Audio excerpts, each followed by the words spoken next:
Yo yo yo, salut les turfeuses, salut les turfeurs, bienvenue pour un nouveau pronostic de Benoît Requin. Merci pour vos likes, pour vos commentaires, n'hésitez pas à vous abonner pour recevoir tous mes pronostics tous les jours et pour accéder à tous mes tickets pour la course du Quintet, rendez-vous directement dans mon commentaire épinglé. Ok, place au pronostic du Quintet du mardi 25 janvier, direction Cagnes-sur-Mer pour le prix de Marseille, plat 2000 mètres, 16 partants, réunion 1, course 4, indice de confiance 1 sur 5. Petit retour sur le Quintet du lundi 24 janvier, le 15, Balegrio à 61 contre 1, a terminé à la deuxième place. Voilà, c'est ce qu'on appelle un Quintet à l'envers, dans toute sa splendeur. Ok, c'est parti, on commence le pronostic et on commence avec le numéro 1, Kotchenko, et on écoute son entraîneur, Didier Prodhomme.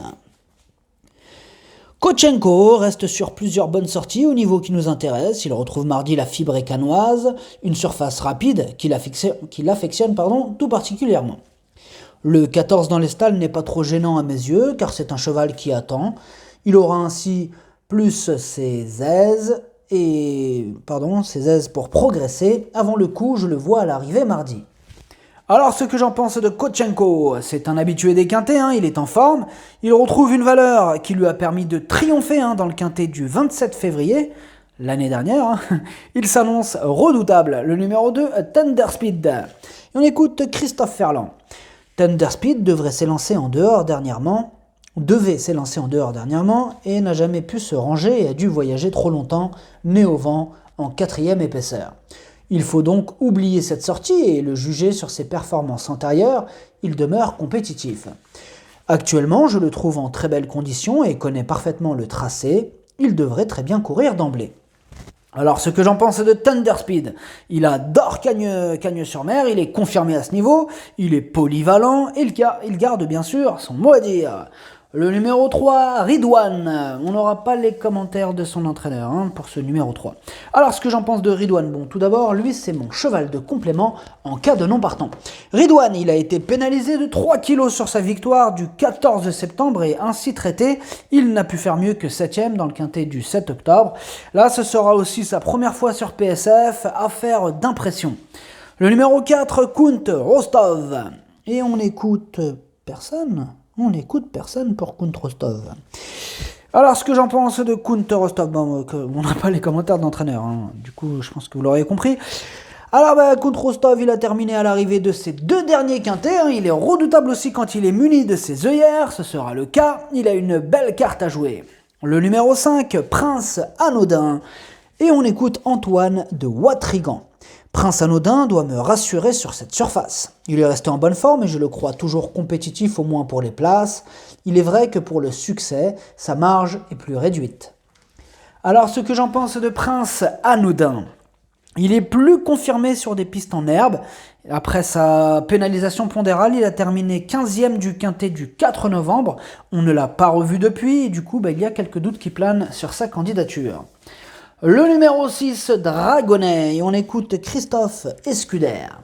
Dragonnet a couru à 2 reprises pour moi depuis son arrivée à l'écurie et les 2 fois il s'est bien comporté malgré le fait que le tracé de Vivo ne soit pas fait pour lui.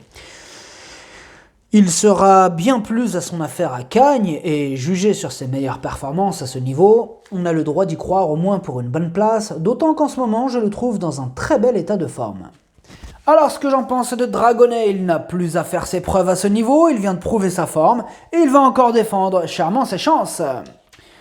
Le numéro 7, Toriano, et on écoute Nicolas Collery. Toriano n'a pas été revu en piste depuis son succès à réclamer, acquis devant Joe Français. Le cheval est très bien et adore la PSF, il est assez régulier et peut aussi lutter pour une place. Alors, ce que j'en pense de Toriano, tout d'abord, lui, c'est lui le 8ème de mon pronostic. Toriano, il monte de catégorie, mais sa régularité fait plaisir à voir. Là, ça sera son premier quintet et il peut en étonner plus d'un. Le numéro 8, Joe Français. Et on écoute Nicolas Collery encore, qui nous présente aussi ce numéro 8. Joe Français devrait être compétitif à cette valeur, on va le monter patiemment. Il a le droit d'être dans le quintet, c'est un bon cheval qui est capable d'accélérer et sait s'adapter à tout. Il est en forme et reste sur une bonne course. Alors, ce que j'en pense de Joe Français. Bon, alors, tout d'abord, lui, c'est mon deuxième cheval de complément en cas de non partant. Joe Français, bien, il reste sur des sorties en demi-teinte et au niveau inférieur. Alors, pour pouvoir briller à ce niveau, il va devoir sortir le grand jeu. Le numéro 9, Maidomo. Et on écoute Maurizio Garnieri.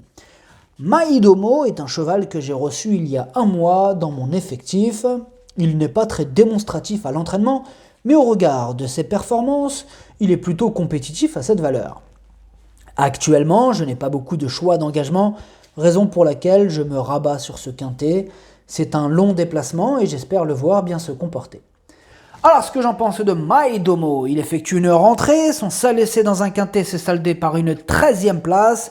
D'autres candidatures nous apportent de plus solides garanties. Le numéro 10, Allez Henry. Et on écoute Didier Prodhomme. Allez Henry effectue une semi-rentrée mardi. Il est en belle condition, mais encore un peu rond physiquement. C'est un fidèle du meeting et il s'y plaît tout particulièrement. Le 2 dans les stalles, c'est très bien pour ce cheval qui aime être monté près de la tête. Il peut, sur sa fraîcheur, viser une place mardi. Alors, ce que j'en pense d'Allez Henry, il reste sur 3 échecs consécutifs. Bon, après, c'est vrai que sa situation sur l'échelle des valeurs ne cesse de s'améliorer et il va tenter d'en profiter pour remettre les pendules à l'heure. Le numéro 11, By the Way, et on écoute Philippe Decouze. By the Way est en belle condition et je le pense toujours compétitif à ce niveau. À l'issue d'un parcours sans encombre, nul doute que sa place soit dans les 5 premiers. Alors, ce que j'en pense de By the Way, il est confirmé à ce niveau, il apprécie la PSF, là il retrouve la valeur qui lui a permis de s'imposer dans le quintet du 25 janvier 2021, il est incontournable. Le numéro 12, Glaer, et on écoute Jean-Claude Rouget. Glaer reste sur un succès désinvolte pour ses premiers pas dans les handicaps. Le lot est toutefois très moyen ce jour-là. Pénalisé de 3,5 kg, il va cette fois se frotter à de vrais chevaux de quintet très aguerris à ce type d'épreuve. Sans être négatif, je demande à le voir dans ce contexte. Il est en forme et apprécie le sable, mais découvre la corde à gauche en France. Alors, ce que j'en pense de Glaer, il est dans une forme olympique, il reste sur 3 victoires consécutives. Bon, ce sera son premier quintet, mais ses limites sont inconnues, il peut frapper un grand coup.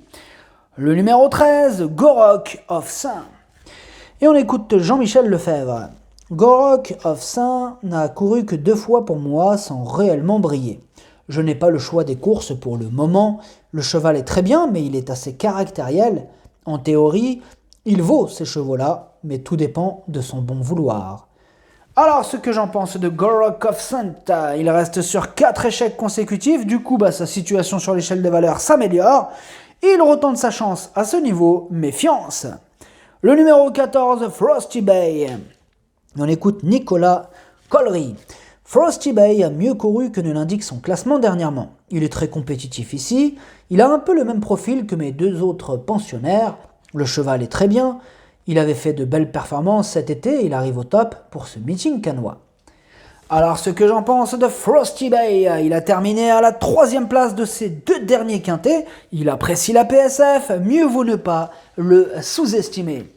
Le numéro 15, Kiaz à Papa. Et on n'aura pas les commentaires de ce numéro, de l'entraîneur de ce numéro 15. Alors, ce que j'en pense de Kiaz à Papa, il reste sur 2 échecs et au niveau inférieur, d'autres chevaux passeront en priorité. Le numéro 16, The Manager, et on écoute Stéphane Labatte. The Manager a réalisé une bonne première sortie sous mon entraînement. En effet, il n'a pas eu le meilleur de parcours ce jour-là et s'est beaucoup dépensé inutilement durant la première partie de course. Le matin, il donne satisfaction. On va le monter calmement afin de le faire venir sur les autres. Avec une course sélective, je le pense tout à fait capable de bien se comporter ici. Alors, ce que j'en pense de The Manager, 5 fois il a tenté sa chance dans les quintets, 5 fois il a échoué. Mais attention, il retrouve un parcours qu'il apprécie, il adore la PSF et il va tenter d'en profiter pour enfin pouvoir terminer à l'arrivée d'un quintet. Le pronostic, ça donne As, 4, 11, 12, 6, 14, 2. Merci d'avoir suivi cette vidéo, n'hésitez pas à vous abonner pour recevoir tous mes pronostics. tous les jours. Et pour accéder à tous mes tickets pour la course du Quintet, rendez-vous directement dans mon commentaire épinglé. À jouer avec modération. Bonne chance. Chopez-le-moi. Ciao.